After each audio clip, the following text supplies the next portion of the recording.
Hi, my name is Bryon Draper. I live in Provo, Utah. I'm a sculpture professor at the Brigham Young University.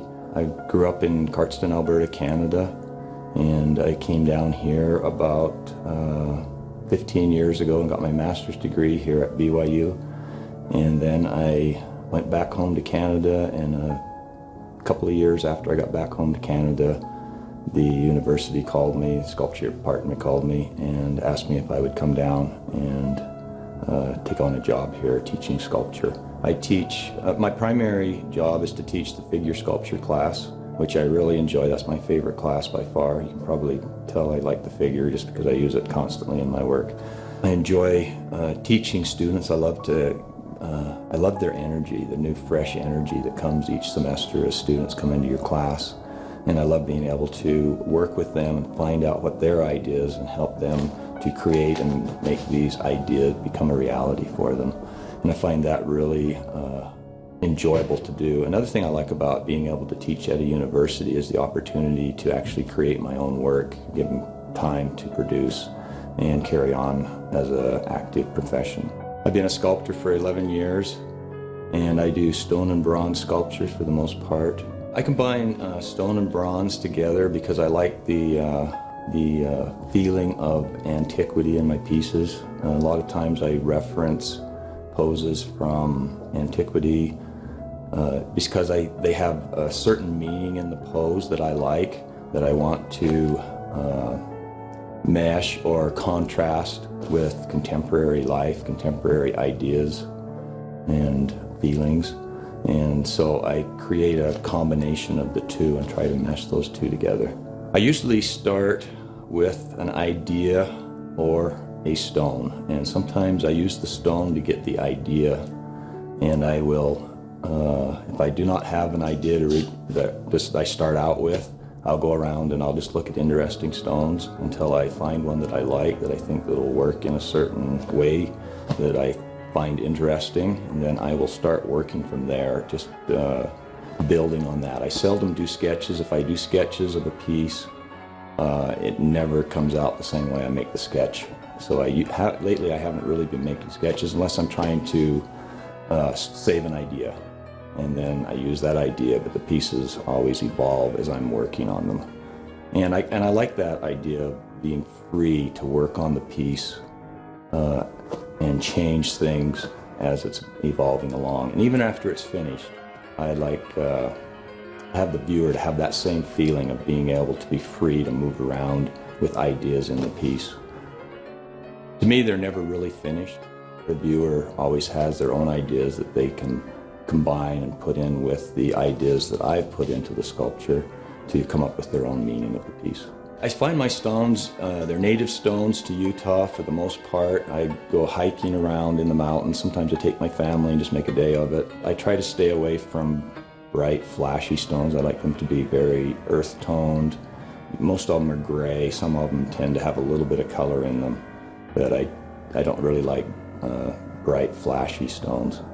I love to leave traces and history in the stone. I don't like to cut it all out. Sometimes I'll go out of my way to leave little bits of moss hanging on them, minerals showing on them. And then when I chip the shell off the bronze, I'll leave traces of the shell on the bronze quite often. Just the shell material is the white mold material on the bronze. And I'll leave it on purpose because I think it goes really well with that history aspect of the stone and the white mineral and stuff like that on the stone that I find really intriguing. I also find it very intriguing to try to line up events in history, or ideas more, I guess, in history that mesh with or compete against the ideologies which we have today. Sometimes I will add objects into the piece, but usually they're nudes and not very many objects added into the piece. I think it's kind of the challenge, trying to make a feel without giving so much information.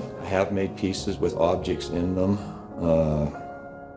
and they're more suggestions of possible meaning. I don't really put them in there to direct a viewer to one particular focused meaning, but it's just little suggestions to kind of head the viewer down a certain path that I was thinking, but I like to leave it open enough that they can head off that path and go where they want with it. Some people have asked me, why are they bald?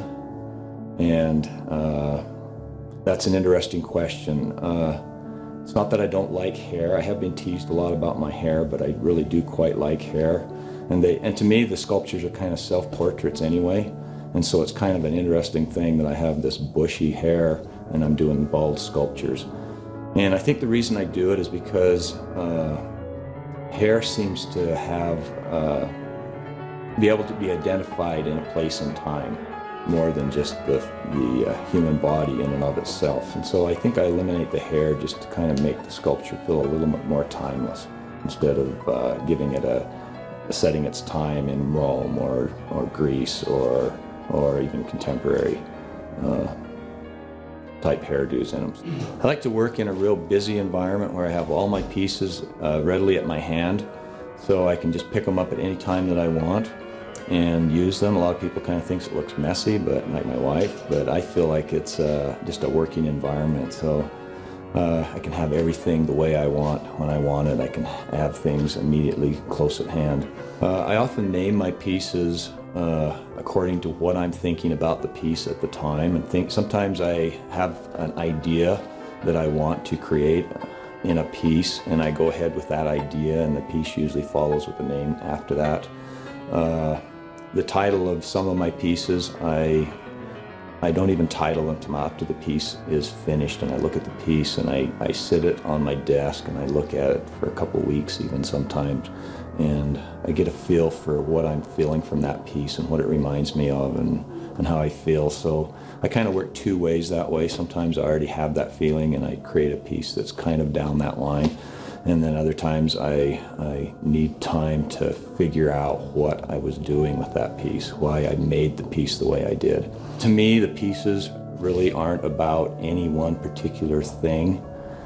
They're more of a general spiritual connection, I think, with humans to nature, with humans to their past and their history as human beings. So I don't really prescribe any particular meaning to a piece. I want the viewer to choose for themselves what they would like to come up with as far as a meaning for the piece. They do have some meanings to me that they're quite personal, that I don't share with the viewing audience. And so I think for me, I think the real drive as far as creating the piece is developing the meaning that I feel in a three-dimensional object. My name is Bryon Draper, and I am a sculptor.